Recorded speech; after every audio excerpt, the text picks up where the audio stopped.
Hi, everybody. This is Marlene with Eerie News, and today is July 5th, 2022, Tuesday, July 5th, 2022. And even though it's a little bit belated, happy 4th of July.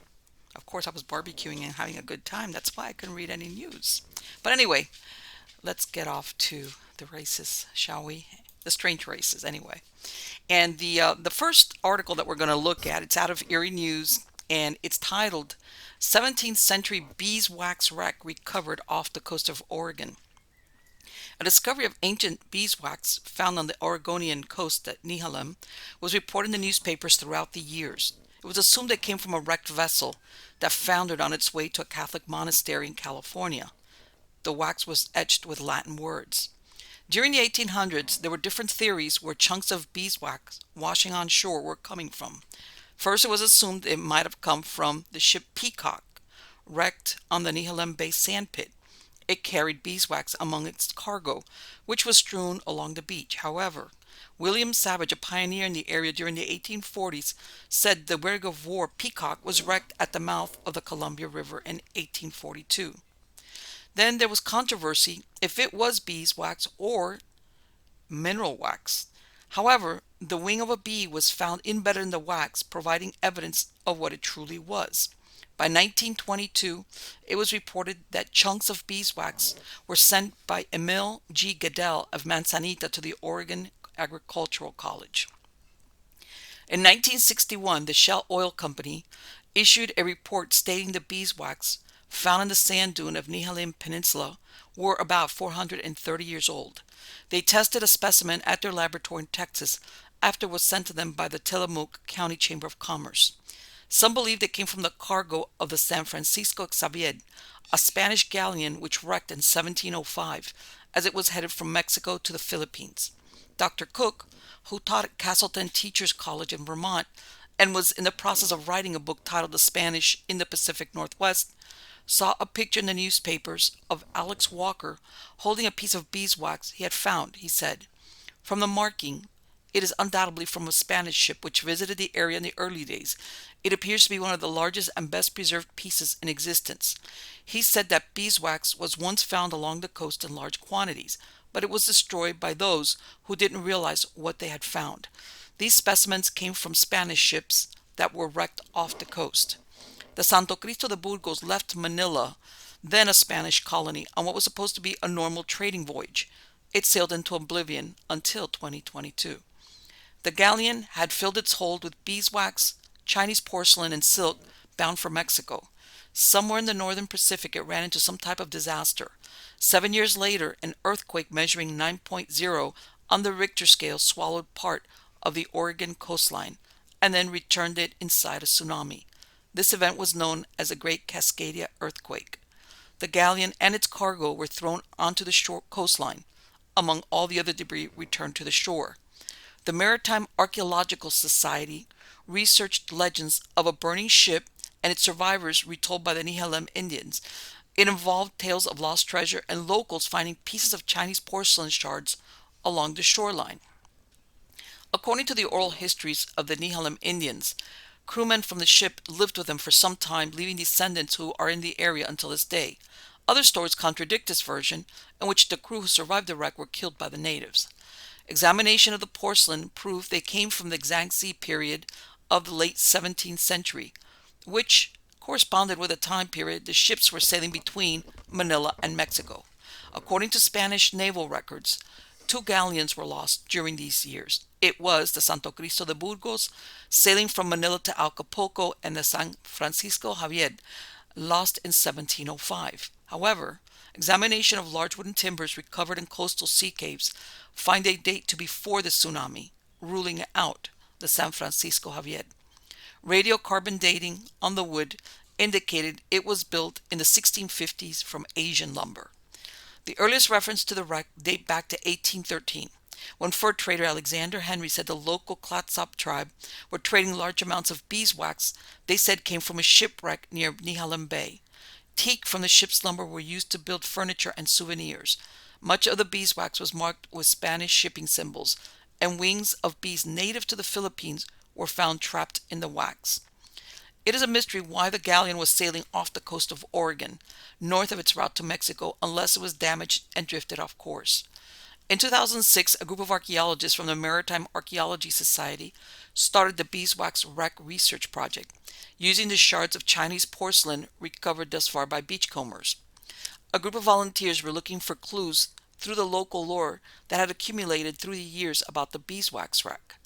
Ronald Sports, a professor at Vanderbilt University, was part of the group, and in 2018 he was reviewing 17th century records from Spain and found the personnel manifest of the ship. There were 231 persons on board its last voyage. There were 215 officers and crew members. 62 weren't Spanish, but Creoles from the Philippines, China, Malaysia, and other cultures. There were only 16 passengers composed of military personnel and clergy. There were no women. There's an oral tradition in which 30 survivors, some which sported long ponytails, possibly the non-Spanish crew, made it to the shore. In a tantalizing clue, a rock at Oswald State Park, south of Manzanita, the initials HM were carved in old-style lettering into it. One of the crew was named Hernando Munoz. Could this have been him?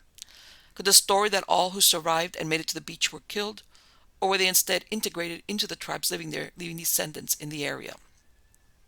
In 1915, an article described where a primitive Spanish cannon had been found 9 miles north of Nehalem Bay in what became known as Cannon Beach. There was another account of a second cannon found on Nehalem Beach. What became of the cannons after their discovery is unknown. In 2013, Craig Andes, a beachcomber, found timber sticking out of the sand in caves, which initially no one believed belonged to a shipwreck. It turned out he was right.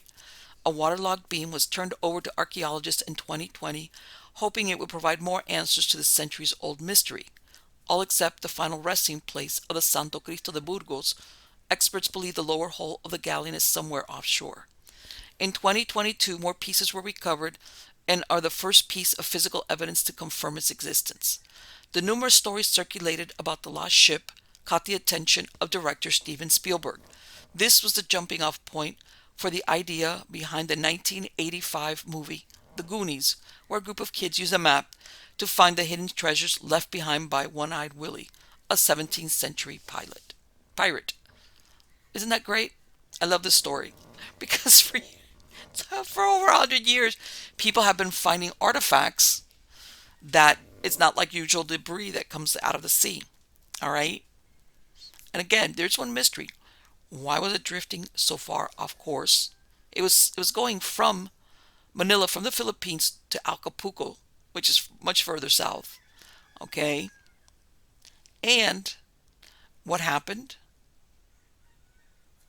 And again, because at some point obviously, well, I don't know if back then they had weather patterns, but and again, maybe it did founder a little bit further out, but with the tsunami, it brought everything over there to where they were at on the shoreline. Very interesting story.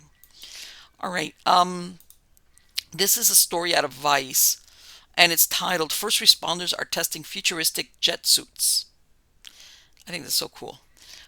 Personal flying suits like those worn by Boba Fett or Iron Man are one of those iconic symbols of a dreamy future that seem perpetually on the horizon. But real-life working jet suits developed by the British company Gravity Industries are actually in use right now and in trial rescue operations, military training exercises, and competitive races. Surreal videos of the suit in action show first responders ascending up mountain slopes, soldiers gliding across ocean water to board ships, and the jet suit's inventor, Richard Browning, demonstrating its flight capabilities in a variety of settings. Browning, the founder and chief test pilot of Gravity Industries, is a lifelong tinkerer from a family steeped in aviation. The jet suit is a culmination of the eclectic skills collected across his career, including an entrepreneurial streak from his work as an oil trader for British Petroleum and a deep respect for human physical capabilities, instilled by his time as a Royal Marine Reservist. If you put all that together, I just hatched this idea in 2016 as the latest in a succession of side projects and unusual ideas, Browning said in a call. Could you imagine human flight, but start at the smallest end? Start with a balanced human physicality and add a missing component, which I thought probably was just horsepower. Well, no kidding. To date, the jet suit has been featured in over 200 events in 26 nations. Browning was about to head from his home in Salisbury in the United Kingdom to California for a demonstration at the Sonoma Raceway. Browning also used his invention to snatch the world speed record for a body-controlled jet engine-powered suit, which he set at 85 miles per hour in 2019. Gravity Industries has now developed about 6 suits, each powered by 5 gas turbines that generate 300 pounds of thrust with 1,050 brake horsepower. Meanwhile, more than 500 people have been trained to fly the suit, including paramedics at the Great North Air Ambulance Service, an emergency response charity based in northern England. For the moment, the jet suit is still only being tested as a potential emergency vehicle, and it will need to be fine-tuned over many more iterations before it can be deployed in a medical context. Jamie Walsh, a helicopter emergency medical service paramedic at GNAAS, who has conducted trial flights of the jet suit over the nation's scenic lake district, said there were many variables that will determine its efficacy in medical emergencies, but that he thinks the technology certainly has potential. I feel quite lucky to have the opportunity to be in a position to trial this type of innovation and this kit to see if we can help people. Walsh said in a call, I feel like I have to pinch myself from time to time. How did I end up flying a jet suit around one of the most beautiful parts of the country? I was probably one of the biggest skeptics initially, Walsh added, noting that the suit seemed gimmicky to him when he first heard about it. But actually, now we're doing these trials and I'm seeing what's capable of. He continued, this can genuinely save lives if we operationalize it in an appropriate way. The Gravity Industries jet suit is not the only personal jet-powered flying vehicle in the world. Some of the most prominent alternate designs include a jetpack developed by the California-based company Jetpack Aviation, or the jet-powered flyboard flown by French pilot Frankie Zapata.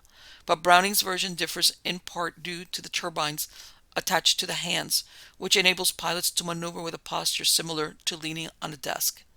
It's quite a visceral feeling because you're well aware that you've got 5 jet engines strapped to your body producing about 1,000 horsepower, Walsh said of the suit's handling.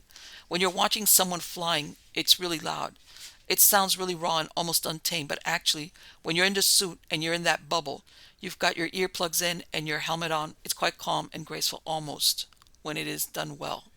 For his part, Browning is still floored by all the applications that are blossoming from what he called a ludicrous idea he had years ago, though he is excited to oversee the possibility through military, industrial, entertainment, and medical uses for the jet suit, and the many other roles it might play in other spheres. He never imagined his side hobby would experience such a meteoric rise. It was one of those rare opportunities in life where I was just doing it purely and genuinely for the joy of the challenge of whether it would work, Browning said of the jet suit's origins. It all sounds mad still. And you know what's really fun? I remember when once upon a time they had something like this on Johnny Quest. So anyway, let's get on to the next story. This is out of Stranger. No, this is out of my. This is an article I wrote on my Substack newsletter, and it's titled "The Origins of the Horror Film The Changeling." The 1980 film The Changeling, starring George C. Scott and Trish Van Devere, is based on paranormal events Russell Hunter experienced while living in an old home near Cheesman Park in the late 1960s. Hunter, who died in 1996, worked as a musical arranger for CBS TV in New York City, but moved to Colorado in the mid-1960s to help his parents manage the Three Birches Lodge in Boulder. In the late 1960s, Hunter began looking for an apartment in Denver where he could live and work on his music. He rented a home at 1739 East 13th Avenue, which has since been torn down, for only $200. He said this was because no one else wanted to live there. Hunter claimed that beginning on February 9, 1969, he started experiencing strange phenomena in the house. First, there was the unbelievable banging and crashing that started like clockwork at 6 a.m. and then would immediately stop when he placed his feet on the floor. Unseen hands would turn on faucets and doors opened and closed on their own. Paintings would fall to the floor as the walls vibrated. He told of meeting an unnamed man at a social gathering who who told him the house had a third floor that could be reached through narrow, concealed stairs behind the wall of a second-floor closet. With the help of an architect friend, he found it as described. In the secreted garret room, he found a small trunk filled with a 9-year-old school books and journal from a century ago. The diary's author was a disabled boy kept hidden on the third floor. He described his favorite toy was a red ball, also inside the trunk. A few nights after discovering the trunk, a red rubber ball dropped from the top of the spiral staircase in the home. Allegedly, this was witnessed by more than 30 people. Hunter conducted a seance. The spirit of the child was channeled. He was heir to a fortune through his maternal grandfather. However, he was a sickly child. When he died, his parents concealed his death and buried him in a field in what was then a remote part of southeast Denver. They adopted a child from an orphanage to take the place of the dead boy and instructed him to accept his new identity. This healthy boy grew to adulthood and became successful, and as a changeling claimed the inheritance meant for another. According to Hunter, the troubled spirit of the boy gave him directions to where his body had been concealed under a house on South Dahlia Street. He gained permission to dig. Bones and a gold medal inscribed with the child's name were buried deep in the ground. Coincidentally, the family who owned the house also owned the farmland where the human remains and the gold medallion were found. The discovery did not ease the spirit, and the activity around Hunter escalated. He said glass doors blew up in my face and severed an artery in my wrist. The inner walls over the head of my bed violently imploded. He moved to a house on Kearney Street, but the disturbances followed him there. Realizing that perhaps the entity was more malevolent than what he originally thought, he followed his friend's advice and sought the help of a priest from Denver's Epiphany Episcopal Church to exorcise the structure. The priest, who wished to remain anonymous, commented about Hunter. He did seem to have a problem. We performed the rites of exorcism in his second house on Kearney Street. Whether the rites were successful or not is unknown. However, he did not call the priest again. Soon after, the Treat Rogers mansion was demolished. Hunter said he came to see its destruction and said, as the walls of the wing which had contained my bedroom collapsed, they suddenly flew outward and crushed to death the man operating the bulldozer. The history of the Denver house that inspired a horror film. At the turn of the century, and this is the actual history, this is prior to Russell living there. At the turn of the century, a childless couple lived in the home at 1739 East 13th Avenue, Cheesman Park, in central Denver. The couple, Henry Treat Rogers, a prominent lawyer who passed away in 1922, and his wife, Kate Rogers, filed a permit with the city of Denver in July of 1892 to build a brick dwelling in the Wyman's Addition of Denver. Architect Henry Ten Eyck Wendell designed the home. However, this land had its own peculiar history. It all started in 1858 when Mr. Biencroft came to mind with his 3 sons and a son-in-law named John Stoffel. They built a cabin at Vasquez Fork. The enterprising German family not only panned for gold but owned livestock. One day Mr. Biencroft and 2 of his sons went off to look for lost cattle. When they returned, the third brother was gone. The only other person who stayed behind was John Stoffel, and his queer behavior instantly made them suspicious. Soon neighbors came to help look for the missing man. He was found behind a log out in the woods, shot through the head. John Stoffel was arrested and brought to Auraria, which is West Denver. On April the 8th, he appeared before a temporary magistrate and admitted he murdered Thomas Biencroft, but his reasons were far from ordinary. He described where he followed his brother-in-law from Germany to the United States for the purpose of murdering him. What he was avenging was never known. In those days, there was no cell to hold him in, nor place to try him. The people gathered for an informal deliberation, and since there was no doubt of his guilt, they decided to hang him. All that was needed was rope, a wagon, and a yoke of oxen. He was executed at a large cottonwood tree. Noisy Tom, an eccentric and well-known character, played the part of executioner. Soon the tree was cut down. John Stoffel became the first burial at Prospect Hill Cemetery, staked out by General William Larimer at the corner of Cheesman and Congress. The informal names of the graveyard was Boneyard and Boot Hill. An undertaker named Mr. Wally took over the cemetery. By 1866, had buried 626 persons there. In 1872, the cemetery became the property of the United States due to a treaty with the Arapaho. The city of Denver then bought it for $1.25 per acre. It was renamed the Denver City Cemetery. By 1890, it had fallen into disuse, and it was decided to convert it to a park. Families were instructed to move the graves of their loved ones. They were offered a free plot as an incentive, but after 3 years, only 700 were moved. E.P. McGovern, a local undertaker, was hired to take care of those unclaimed. For every box he delivered to Riverside Cemetery, he received $1.90. He was found trying to cheat the city, and his workers were robbing the graves for any personal effects found inside the coffins. He was fired even though the work was unfinished. No one else was hired to complete the work. The cemetery was converted to Cheesman Park, which opened in 1907, and soon whispered rumors circulated the grounds were haunted. Some estimate that as many as 4,000 bodies were left behind, but the true number has not been ascertained. However, every time irrigation work is started, bones are found. Besides the forgotten dead, located just south of the cemetery was a pest house, or a pestilence hospital, for contagious patients, which received thousands of souls that were left there to die. Some think the fear of contagion, especially smallpox, was another reason why so many bodies were left behind. In 2010, while completing irrigation work at Cheesman Park, city employees unearthed 4 skeletons. The coroner found they were over a century old. If there was ever a tombstone to commemorate them, it is long gone. Perhaps they were criminals or paupers, and they were anonymous from the beginning. They were reinterred in Mount Olivet Cemetery. Now back to the story of the Rogers family. The location of the Rogers' new home was probably built over forgotten graves, but no doubt ignorance is bliss, and the house was built as they specified. Though the couple did not have children, they did have a niece and nephew who spent time living in their home. The niece, Frances Clark Ristine, came from Illinois to live with the Rogers when she was 10 years old and stayed until her marriage to George Ristine. After living in Chicago for several years, Frances and her husband returned to Denver after the death of her uncle, Henry Treat Rogers, in 1922. They lived in the 13th Avenue house with Kate Rogers, who formally adopted Frances as her daughter around 1927. Frances became the longtime secretary for Denver Orphans Home and the president of the Globeville Day Nursery while living in Denver. She inherited 1739 East 13th Avenue and a small fortune after the death of her aunt in 1931.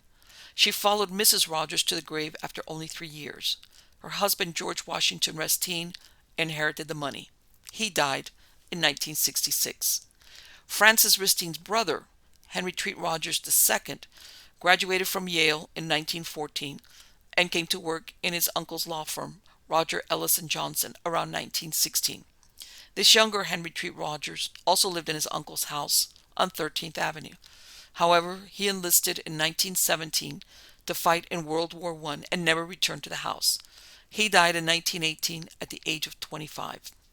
What if Russell Hunter, whose true surname was Ellis, never lived in the mansion at all? According to the Denver Library, that may be the case. The research they have shows his parents did own the Three Birches Lodge in Boulder, and that may have been in Denver in the late 1960s. Unfortunately, there are no records explicitly putting him at the house. At some point, the Bombay Club was located at the house. The exact years are not known. At some point, the Bombay Club was located at the house. Exact years are not known. In 2015, a blogger named Larry posted the following.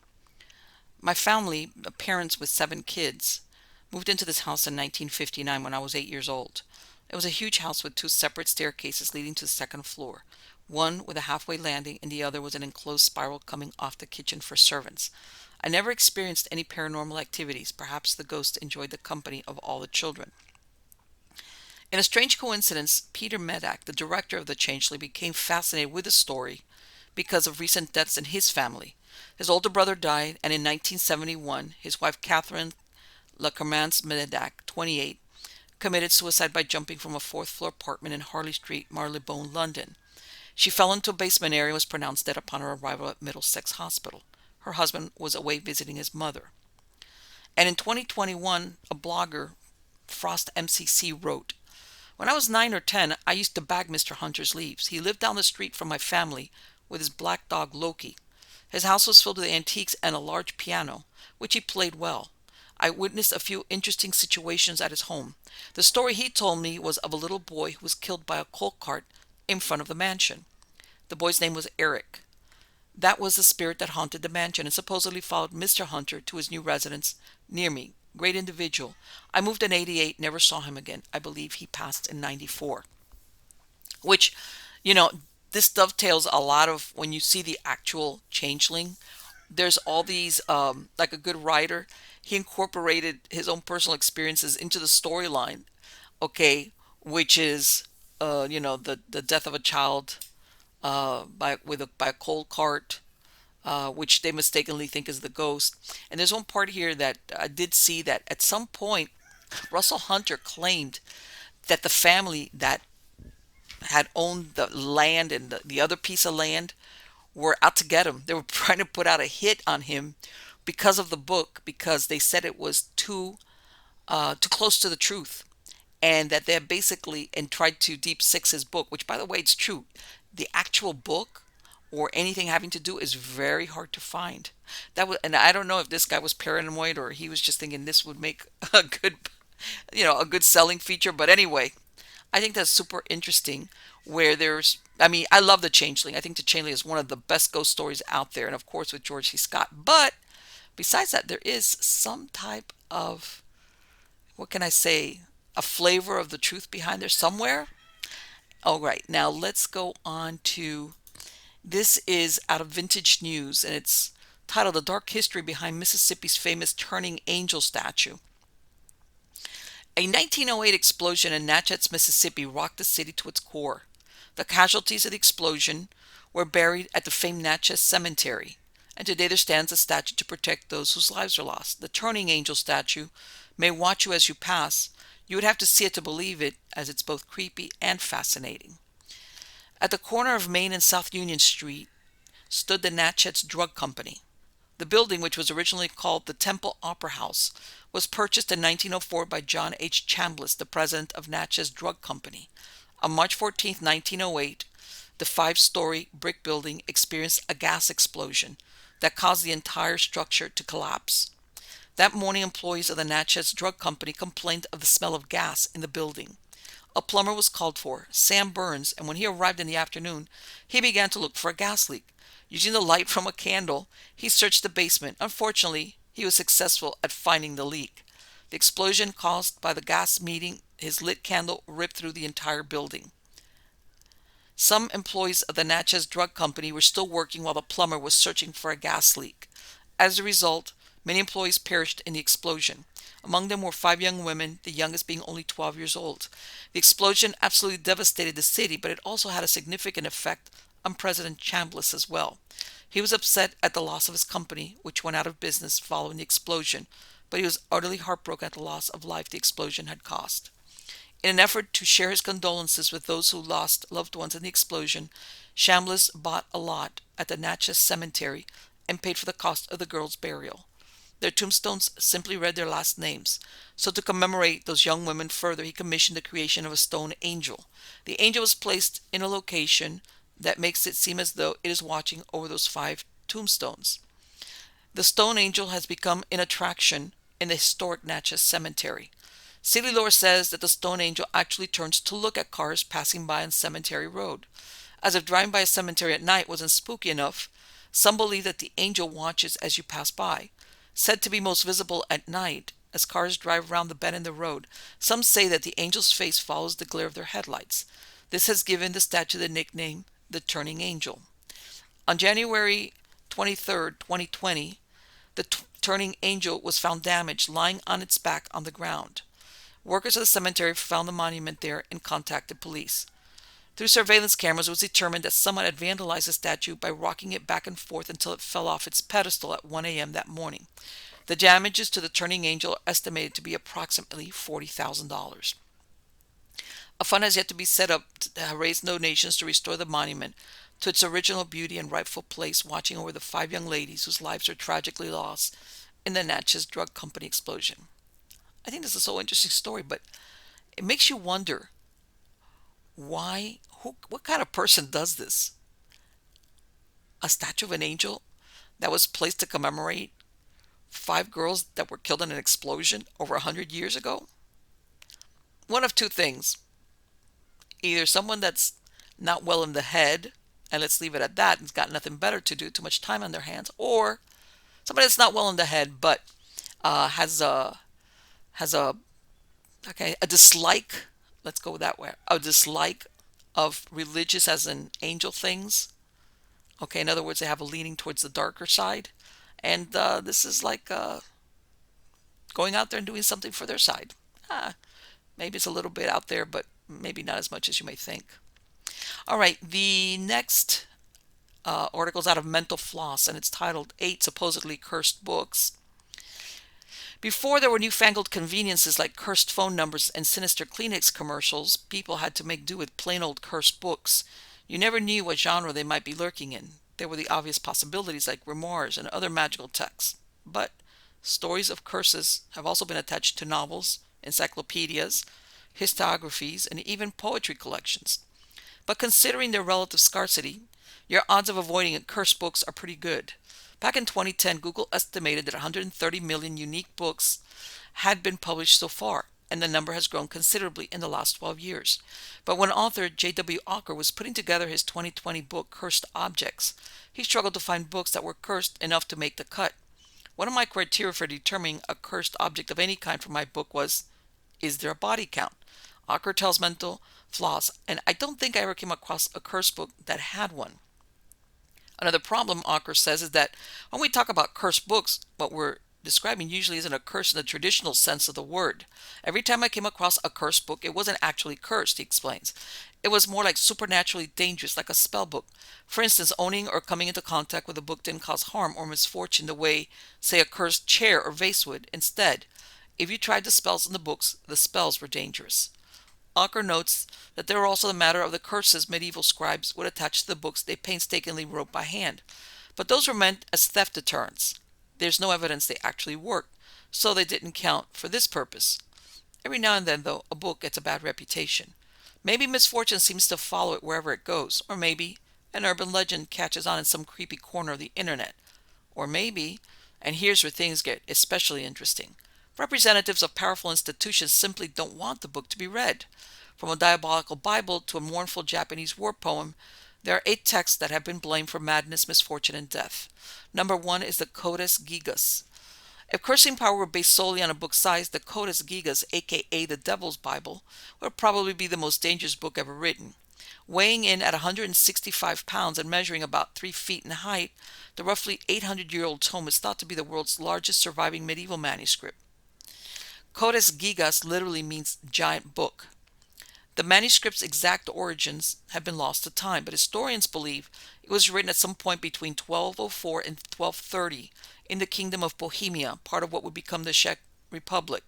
According to the National Library of Sweden, the book was owned by at least 3 different monasteries before Emperor Rudolf II added it to his private collection, which would also soon include the Voynich manuscript in 1594. In 1648, it was claimed by the Swedish army during the 30 Years' War and taken to Stockholm. It has been housed in Sweden's National Library since 1768. While many illuminated texts were produced by teams of scribes, scholars believe the Codex Gigas is the work of a single copyist. Written entirely in Latin, the book contains both Old and New Testaments, along with Czech and Jewish history texts, an encyclopedia with information on geometry, legal matters, and entertainment, among other topics, medical treatises, hundreds of obituaries, several magic spells, and a calendar. The book's sinister reputation stems from a full-color portrait of the devil contained in its pages and a legend about how the image got there. According to folklore, the book is the work of a monk, possibly Hermanus Herematus, or Herman the Recluse, who had broken his vows and been sentenced to be walled up alive in the monastery. He struck a deal to save himself. If over the course of a single night he could write a book containing all the world's knowledge, his life would be spared. When he realized the task was impossible, the monk sold his soul to the devil, who helped him finish the book and signed it with a now infamous portrait. Other versions of the story says the monk added the illustration as a gesture of gratitude for Satan's assistance.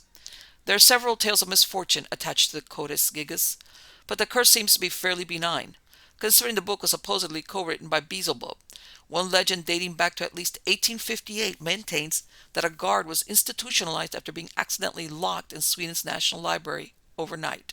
He was supposedly found under a table the next morning, claiming to have seen the Codex Gigas join a procession of books as they danced through the air. Number 2, the Book of Soy. The Book of Soy, aka Aldrea Sive Soyga Vokor, is an occult text that dates to at least the 1500s. We know about it only because it was once owned by John Dee, a famous 16th century polymath whose field of studies and expertise included mathematics, physics, chemistry, and astronomy. Dee was also an occultist who was particularly interested in communicating with angels. The Book of Soy must have been irresistible to him. Besides magical spells and writings about demonology and astrology, the text includes the names and genealogies of angels. According to Benjamin Woolley, Dee's biography, The Queen's Conjurer, Dee believed the book contained an ancient, even divine message written in the language originally spoken to Adam. In other words, the true unspoiled word of God. It also includes 36 cryptic tables that remain undeciphered for centuries. Dee attempted to crack their code with the help of Edward Kelly, a crystal gazer who convinced Dee he could channel the voices of angels. Kelly sometimes spelled his name Kelly or went by Edward Talbot. Having aliases was probably helpful to the supposed medium, who had reportedly been convicted of counterfeiting and possibly had his ears cut off as punishment. According to Sky History, Dee was so eager to talk to angels that when Kelly told him the angels wanted the two men to swap wives for an evening as payment for celestial communication, Dee agreed. 9 months later, Theodore Dee was born. Using Kelly as a go-between, Deli dialed up the archangel Uriel and asked him if the Book of Soy was the real deal. Uriel, speaking through Kelly, assured him that it was, but told him that only the archangel Michael was authorized to translate the tables. Apparently Michael wasn't available. This exchange might be the source of the Book of Soy's reputation as a cursed book, or as it is sometimes known, the book that kills. At one point, Dee mentioned to Uriel that he hadn't been told he'd die within 2.5 years if he ever read the encoded text. Uriel assured Dee he'd live for more than 100 years. About that reputation, though, most of the references we could find to the Book of Soy being a cursed text comes from online sources, and there doesn't seem to be any verifiable tales of misfortune attached to the book. Dee died in 1608 at the age of 81. The Book of Soy changed hands a couple of times before vanishing from the historical record. Fast forward 300 years to the summer of 1994. Deborah Harkness had just finished her doctoral dissertation titled John Dee's Conversations with the Angels and was browsing through the catalog at Oxford's Bodleian Library when she found a reference to Aldaria Sivig Soyga. She had the book brought up and soon found herself staring at the holy grail of Dee scholarship. The experience inspired Harkness's first novel, A Discovery of Witches, which kicked off a best-selling trilogy and has since been adapted for television. In 1998, mathematician Jim Reeds cracked the code of its mysterious tables. Reeds discovered a pattern involving the frequency and position of certain letters in relation to other letters, or in his words, a letter is obtained by counting a certain number of letters after the letter immediately above it in the table. Reeds came up with a set of mathematical formulae that allowed him to decipher the tables, each of which turned out to be based on a 6-word letter or code word. But we still don't know the meaning of those code words or what message the tables were meant to communicate, or even if there is one. As for the curse, it appears to have been a dud.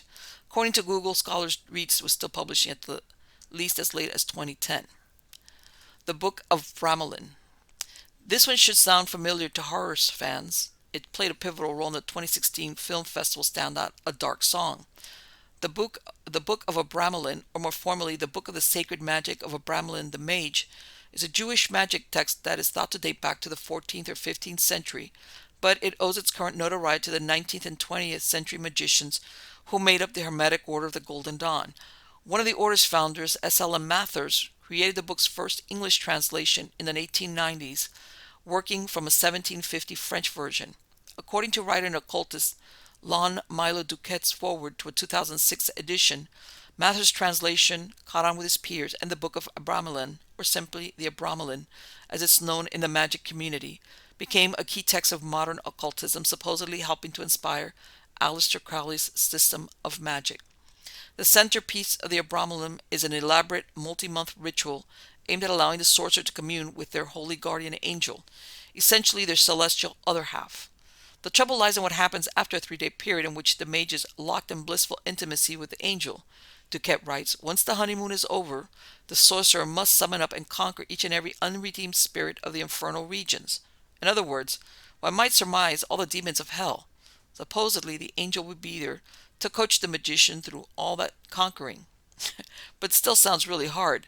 According to Duquette, the Abramelin's reputation as a curse book might stem from the fact that it contained instruction for defeating the world's evil spirits. Surely the spirits would prefer to keep the information quiet, and word got around that even owning a copy was risky business.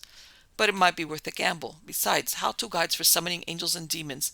The Abramelin includes spells for turning someone into a donkey, conjuring up some juggling spirit monkeys, and compelling a spirit to bring you cheese. Number 4, The Orphan Story. Historia del Huérfano, or The Orphan Story, is a novel written by a Spanish monk named Martin de León y Cárdenas, sometimes between 1608 and 1615. Martin de León originally planned to publish the novel in 1621 under the pseudonym Andrés de León, but that never happened.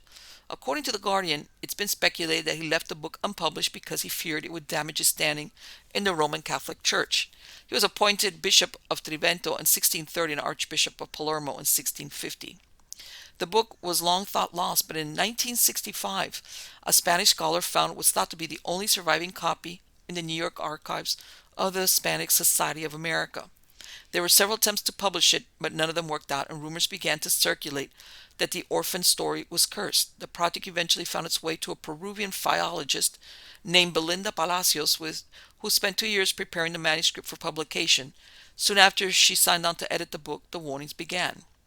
When I started working on it, a lot of people told me the book was cursed and that people who started working on it died, Palacios told The Guardian in 2018. She was more specific in an interview with The Telegraph that same year.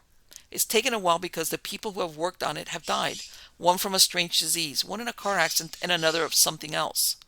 According to the Endless Thread podcast, the casualties include a Spanish scholar named Antonio Rodriguez Moñino, who died in 1970, and a professor of Spanish named William C. Bryant. In 2017, 400 years after it was written, The Orphan Story was finally published. Palacios has so far been untroubled by the curse. She teaches Spanish-American literature at 2 universities in Switzerland, and in 2022 she published a novel of her own called Niña Gordita. Okay, but what is this? What is the book about? The Orphan Story, the novel, what is it? All the, okay, like what, the other ones they describe, you summon demons, angels, all this other stuff. So what is the Orphan Story about? Okay, had to have been something way out there. This guy thought, shoot, should I publish my novel, or do I want to keep going up the ranks of the Catholic Church? I think I'll just put this book away for a while. Okay, number 5 is The Grand Grimoire.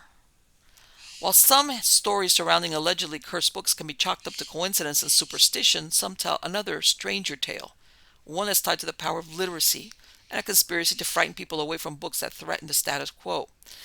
In his 1898 text, The Book of Black Magic and Pacts, British occultist and scholar Arthur Edward Waite identifies the Grand Grimoire as one of the 4 specific and undisguised handbooks of black magic. The book contained details and instructions for summoning Satan's right-hand man, Lucifuge Rofocale. According to historian Owen Davies, the Grand Grimoire has been dated to 1702, but is most likely made its debut around 1750. It became a publishing sensation. In his 2010 book, Grimoires, A History of Magic Books, Davy calls it the first explicitly diabolical mass-market grimoire. It's the book's popularity, rather than its content, that might have led to its reputation as a dangerous or cursed book. In France, the Grand Grimoire was one of several spell books that were widely distributed in chapbook form and sold in bookstores in the 19th century. Davy suggests that church officials feared the book threatened their authority and embarked on a successful campaign to vilify them. People began to view books like the Grand Grimoire as sinister. Even the simple act of buying a copy was thought to be dangerous. Well, what? I know that back then a lot of people were vilified, and just to get rid. But let's face it: if the Catholic Church or any church objected to a book that was about black magic, I can understand why they would have problems with it. Come on. That doesn't take much of an imagination to figure out why they wouldn't want that book to be around. Okay, number 6 is The Great Omar.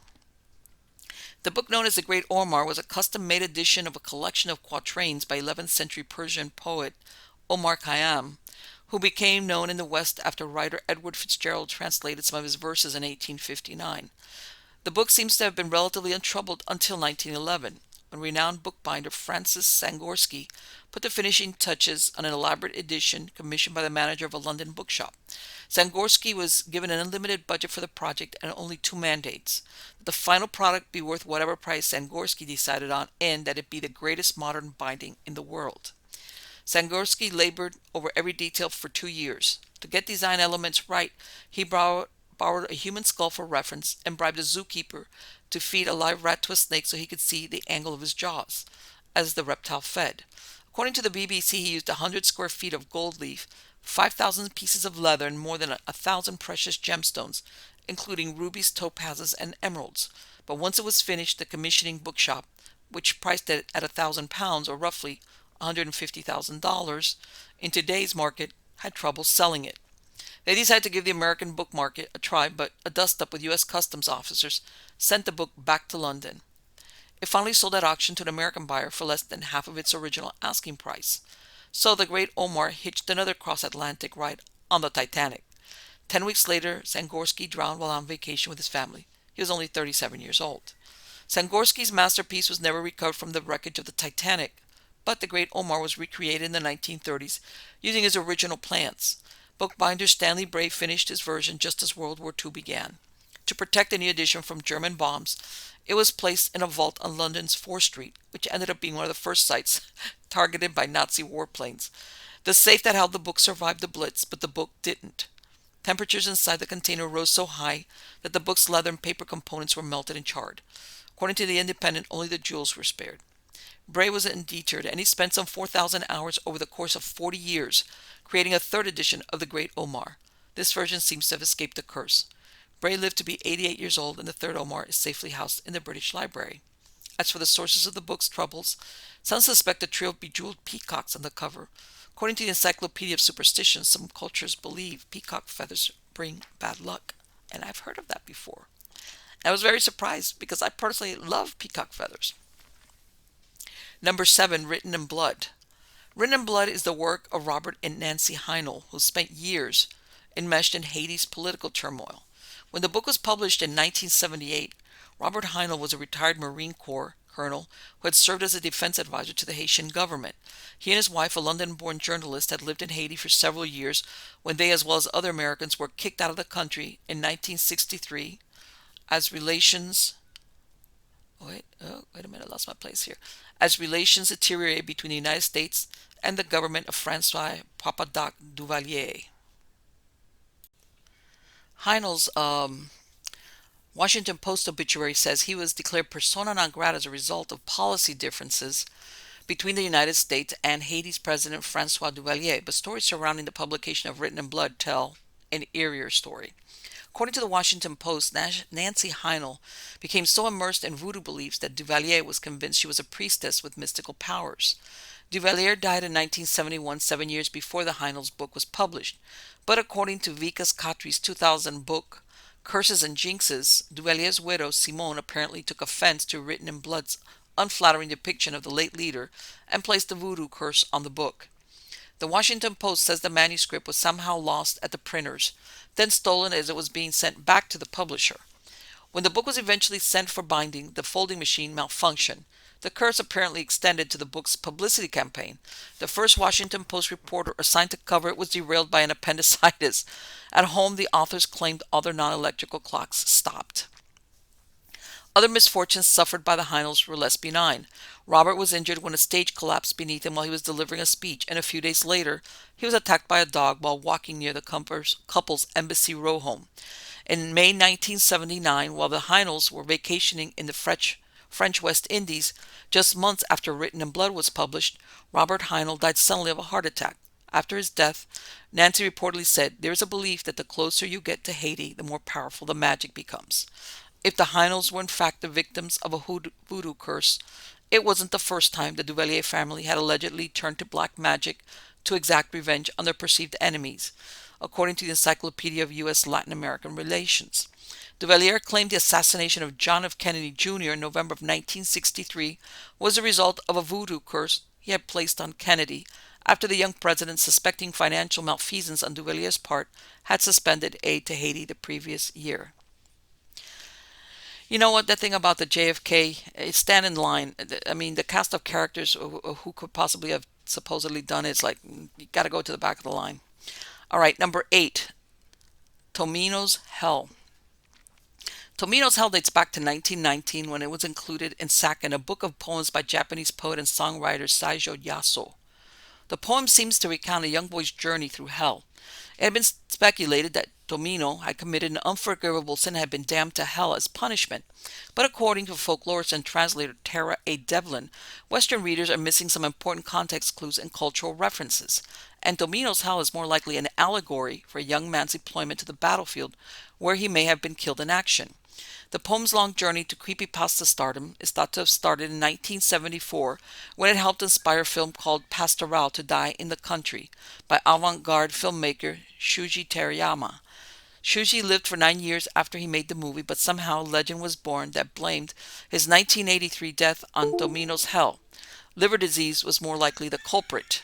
At some point, rumors also began to circulate about a college student who had supposedly died after reading the poem. Thus, the stage was set in 2004 when author and film critic Yomoda Inuhiko reportedly wrote, "If you by chance happen to read Domino's Hell out loud, after you will suffer from a terrible fate which cannot be escaped." The poem made that leap to the internet and is now a classic example of creepypasta, an internet horror story that is passed around until it becomes a kind of urban legend. Creepypasta is a derivative of copypasta, a term of text that has been copied and pasted multiple times. The idea that Domino's Hell is cursed seems to have gained more traction in the West than in the poem's native Japan. Mental Floss reached out to 2 Japanese folklore experts, Meiji University's Lindsay Nelson, author of Circulating Fear, Japanese Horror Fractured Realities and New Media, and Zach Davison, author of Kaibo, The Supernatural Cats of Japan and Eerie, The Japanese Ghost, and neither was able to shed any light on the legend's roots. It's highly possible the idea of it being a cursed poem originated in the West, says Davison, citing a paucity of references to the legend in Japanese language scores. As for whether the poem has actually managed to make good on its alleged curse, Devlin writes that people have claimed to feel ill while reading this poem, but she points out that any physical effects can possibly be chalked up to autosuggestion. Of course, all I can think about as far as Japanese related is The Ring. I don't know, that's what comes to mind. Those Japanese ghosts are, man, are relentless. They're going to get you sooner or later. All right, the next story is out of Life Science, and it's titled Lost Fossil Treasure Trove Rediscovered After 70 Years. Previous researchers were unable to record its exact coordinates. Scientists have finally rediscovered a lost fossil site in Brazil after the researchers who originally discovered it 70 years ago were unable to retrace their steps to the remote location. I'm going to interject, man, somebody must have gotten in trouble over that. All right, let's keep going. The unique geologic conditions at the long-lost site preserved paleontological treasures that could help shed light on one of the biggest extinction events in Earth's history. The rediscovered site, which is known as Cerro Chato, is located near Brazil's border with Uruguay in the southern state of Rio Grande do Sul. Around 260 million years ago, towards the end of the Permian period, 299 million to 251 million years ago, conditions at the site were ideal for trapping and preserving dead organisms. As a result, multiple rocky layers at Cerro Chato are chock full of delicate fossils, especially plants, which typically do not fossilize as well as animals do because they lack hard parts. Paleontologists who first discovered Cerro Chato in 1951 were excited by its exceptionally well-preserved Permian remains. Unfortunately, without memorable landmarks or modern technology such as GPS, the researchers were unable to accurately record the exact geographical coordinates of the site, and when they attempted to return to the Permian treasure trove, they could not find it. After several attempts to retrace their steps, the team gave up the search and declared the site lost. However, a new group of researchers took up the mantle and successfully found the lost location in 2019. For decades, the geographic location of the outcrop was unknown, which inspired the new research team to conduct a massive treasure hunt to find it again, said Jocelyn Manfroy, a paleobotanist at the University of Vale do Taquari in Rio Grande do Sul, and co-author of a new study describing the rediscovered site. Fortunately, after so long, we will have the opportunity to continue writing the site's history through the fossil record. To date, more than 100 fossils, mostly plants, along with some fish and mollusks, have been uncovered at Cerro Chato by the original team and by the co-authors of the new study. Some of the fossilized plants are ancestors of modern-day conifers and ferns, the researchers reported. Wow, this is very neat. However, the new team suspects that these fossils are just the tip of the iceberg. When the original researchers discovered the site, they were only able to scratch the surface of Cerro Chato's fossil deposits before they lost track of its location. And though it was rediscovered almost 3 years ago, there's still a lot of ground to cover. The area to be explored is huge, led study author Josiane Salu Ferraz, a doctoral candidate at the Federal University of Pampa and Rio Grande do Sul, said in a statement, "I estimate that we haven't explored even 30% of all available space." The plant fossils at Cerro Chato could help researchers understand more about drastic changes that took place towards the end of the Permian, which triggered an extinction event that wiped out 90% of life on Earth. The fossils we are studying are of global importance as they are direct testimonies of the changes that took place during the Permian period. Ferraz said, "These studies will help us retrieve information about the distribution of these plants around the world." The team published its findings online on May 15th in the Brazilian Society of Paleontology's journal Paleodest, and the study is available to download for free in English and Portuguese. This is so interesting because it was found. It was found. But I was thinking, it was like one of those things that, hey, did you take notes? Did you take them out? Nah, nobody did anything. It was almost lost for what, 60 years? Incredible.